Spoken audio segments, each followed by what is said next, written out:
Hello and welcome to this lecture. My name is Samira Kuchibuza Marcel, and I'm the founder and the director of the Pan African Citizen Science Laboratory. So today we are going to be learning about Artemis because you are probably aware that this season is the season of space exploration. Astronauts are currently orbiting the moon so through the Artemis program. So today we are going to be learning about the humanity's return to the moon and the road to Mars. Part one. I'll be dealing with part one. Then next time I will deal with part two, and we continue like that. So this is part one. The topic is Artemis, humanity's return to the moon and the road to Mars. So at the end of these lessons, you, the learners, should be able to, first of all, describe the history of early lunar exploration. Then, number two, you, the learner, will be able to explain why we are going back to the moon. You, the learner, should be able to describe what the Artemis program is all about. And lastly, you, the learner, should be able to identify and describe the key components of the Artemis program. So these are the key takeaways from this lesson. It's quite a short lecture, okay? I just want to make it short so that we can, you know, make it easier for you to assimilate.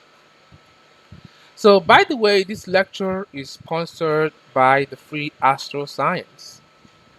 So, now, introduction. Introduction. Now, as you are aware that more than 50 years ago, between 1960 and 1970s, human beings were frequently going to the moon and coming back. Okay, we walked on the moon, we explored, we did many great things. This is 1960s to 1970s. I mean, this is more than 50 years ago that we could do this. We could go to the moon. We could go to the moon. We could walk on the moon. Okay, but what happened? What happened? We aren't going there anymore. This is a question that should bother all of us. If we could do this half a century ago, why did we stop? Why did we stop? So now look at this control room. This is the ground station that controls the rockets, that caters for the welfare of the astronaut. So this is the ground station. Now look at the computers. Look at the computer. These are the computers used then. Okay. Now, if you compare these computers with your smartphone, the smartphone you are using today, your smartphone can outperform them by far.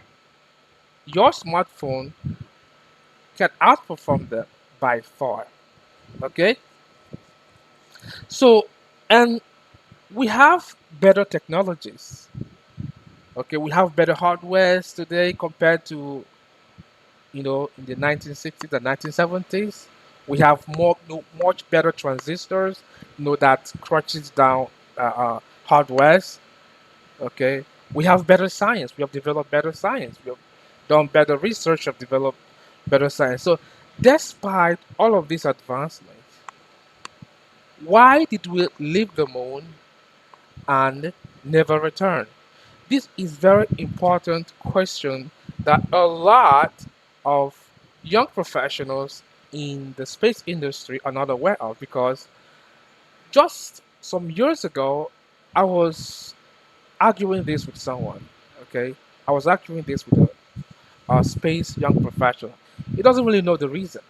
I was trying to tell him the reason, which I'm going to share in this lecture. So I want you to pay attention, and I'm going to mention the reasons, and I want you to pay attention. The number one reason is because the initial motivation behind going to the moon was not due to because we are curious of the universe. We're not curious, it is not because of scientific exploration. Okay? It was due to the Soviet Union because back in those days we have two world powers. We have the Soviet Union and we have United States. They were competing militarily. Okay? They were competing. So they want to outperform one another. Okay? So it was the Soviet Union that first, you know, launched satellites around Earth. They launch satellites to the moon. They were launching things, and nobody knows the content of what they are launching. They said they are satellite, but the United States thought this could be nuclear warheads, okay, and it's dangerous. So the United States was under pressure to compete and to enter the moon race. So that is why the United States got in and sent astronauts to the moon. So the moon landing became a symbol of technological and political victory. So once the United States successfully landed humans on the moon doing those Apollo missions, they had successfully won the space race. So here are these different landing sites. They landed on the moon, they walked on the moon several times, not just once, several times, in case you're not aware of that. So after achieving this goal, the main objective was completed. So as a result, there was no longer the urgency or motivation to continue sending humans to the moon. So, ladies and gentlemen, and that is why we went to the moon and never returned. It was because of competition. But nowadays, we're all clamoring for going back to the moon. And the question is, what changed? What changed? Why are we going back to the moon? And I'm going to list all of them one by one. Why we are going back to the moon? And number one is that we have new goals. We have new sets of goals. Okay, that are just behind winning. Okay, so today space exploration is no longer about competition. It's about long-term exploration, science, and survivor. And number two is that there is now a desire for a permanent presence in the stars. Okay, we want to explore the universe. Like everybody wants, to explore the universe. So scientists now want to stay on the moon. Okay, not just to visit it. So the moon can become a base for future space missions. And now, also, number three is that we have discovered several mineral resources on the moon. Okay, for instance, there is evidence of ice water at the poles of the moon. Okay, and that ice water can support, we can treat the ice water to become drinking water. So this is good for those future lunar explorers, future tourists, future scientists. So don't need of us to take water from Earth to the moon. We can just treat those ice water on the moon, and turn them to drinking water. Okay. Then we can also extract oxygen from that water because water is made up of oxygen and hydrogen. So when we treat them, when we separate the two, we can get oxygen for breathing. Okay, we can use it. So we have a lot of resources on the moon. Then we can also use you can use the ice water as rocket fuel. Okay, because we have oxygen, we have our hydrogen. When you combine that, that can produce a ton of energy. In fact, the Artemis program, that is the rocket fuel of the current Artemis program. Okay, so we can use the water as rocket fuel. So we have abundant, and we have so many. I'm going to mention them in another slide. Then we have better technologies. We have better technologies. We have better hardwares. Okay, modern spacecrafts are armed with advanced robotics and artificial intelligence. Okay, and these are they have performed way more than the old ones that we used during the Apollo missions. So these advanced technologies make space missions today to be safer, smarter, and more sustainable. Then another important point is that there is global collaboration. So space is no longer dominated by the Soviet Union or the America. Okay, they're no longer dominated by one or two countries. Many nations, in fact, even including private companies, are now involved in space exploration. So the Artemis program includes international partners. So you can even see the flags there. The partners, the countries that are partnering in the Artemis program. So another reason why we are going back to the moon is that it prepares us for going to Mars. We also want to go to Mars. But before we go to Mars, we need to prepare ourselves to the moon. We need to learn some things that will help us to go to Mars. So the moon is now seen as a training ground for Mars missions. So living on the moon helps us to learn how to survive on another planet. And then there is growing interest in space economy. There is growing interest in space economy. The moon can support future industries like mining. We have a lot of mineral resources on the moon, a lot of mineral resources that can support industries on Earth. We can also, we have space tourism.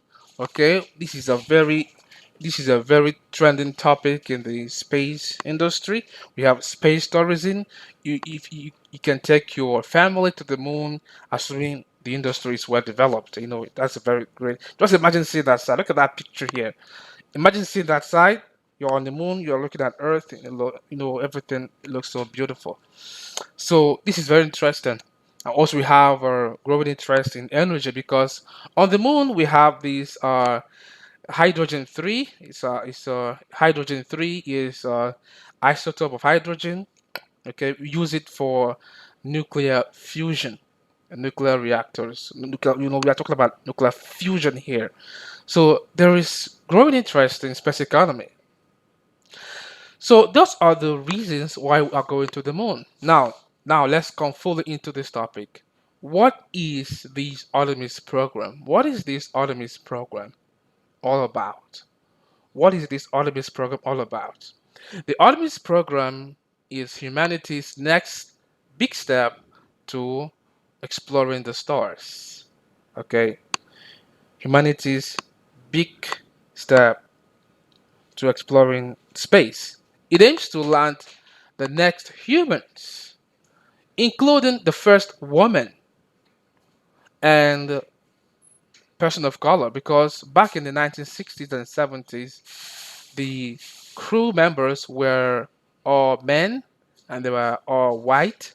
Okay, but this Artemis program will enable the first woman and the first person of color, whether a woman or a man, to land on the moon. So they want to make it more inclusive and open for everyone. So the aim is to land the first humans on the moon by the 1920s.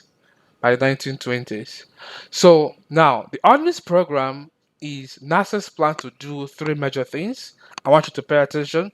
It is NASA's plan to do three major things. Number one is to return humans to the moon. Okay, the first time since the Apollo mission. And then number two is to build a long-term human presence on the moon, not just visiting like we did in the Apollo mission, but we want to stay there, we want to work there, we want to live there. So it's a long-term project. Okay, it's not just going there. It's a long-term project. It has just started and it just continues. Okay, then it aims to prepare the future missions to Mars using the moon as a testing ground. Now, why the name Artemis? Why the name Artemis? Why did we choose the name Artemis? So to understand why we chose the name Artemis, you need to understand the history. Okay. Now we have the Apollo and we have the Artemis. Okay. Now in ancient times, Artemis and Apollos were major deities in the ancient Greek religion and mythology. Okay. The Apollo was the male, while the Artemis was the female. Okay. Now the Apollo is associated with the sun, music, prophecy, and healing, and archery. Why the Artemis is just a twin sister to Apollo. Okay. Now, during the early lunar missions, okay, they were called the Apollos, the Apollo mission. So during the landing on different sides of the moon, you can see that. Okay. Now, by naming this second round of going to the moon, the Artemis, okay, NASA is linking the past and the future because they are related. So that is why we chose the Artemis. So we have the Apollo in the 1960s and 70s, and now we have the Artemis. So that is why we have that. Now let us learn the key components. Let's learn the key components of the Artemis. The key components of Artemis. So number one is the rocket. The rocket, also called the Space Launch System, SLS. Okay, now this Space Launch System is the most powerful rocket NASA has ever built. It has two components. It has the main engine and we have the boosters. Okay, now the main engine uses liquid fuel, while the boosters use solid fuel. Okay, now this this liquid fuel are majorly liquid hydrogen and liquid oxygen. Okay, so when they combine, they produce an extremely powerful energy and thrust. Okay, and also they are very efficient and clean because if you combine hydrogen and oxygen, you're gonna have water as no, you're gonna have water. So it's even environmentally friendly. Then we have the solid rock that are positioned at the side to support it. So they are attached at the side of the rocket. Okay, they use solid fuel which are already attached to the side, and they provide extra powerful push at launch. So here is the launch of the space launch system, the rocket. So you can see the boosters and the main engine ignited.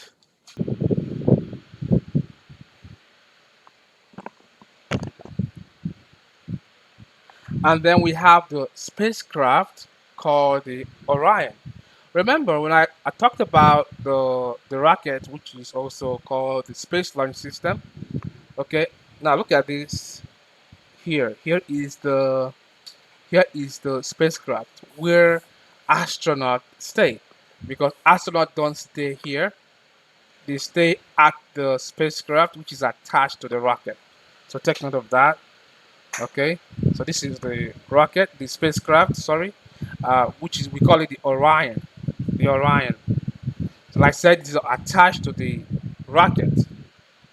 So the spacecraft is where astronauts stay during the journey. Okay, so right inside the Orion spacecraft, so it provides life support to the astronaut. This is where the astronauts stay. This is the crew. This is where the crew model, where the astronauts stay. So it provides life support to the astronaut. It also helps them to navigate and also to stay to stay safe throughout the journey. So it is this Orion that takes the astronaut into deep space all the way to the moon and bring them safe back home. So, so the rocket is just to send them out of Earth's, send them, send them out of the Earth's uh, gravity, atmosphere, and then this spacecraft continues the journey. So here is the simulation of the spacecraft, the Orion spacecraft. Okay, so now the lunar gateway. What is the lunar gateway? Now we have the International Space Station, which orbits Earth. It is set to be retired by 2030. It's going to be retired. It's old. Okay, it's going to be retired.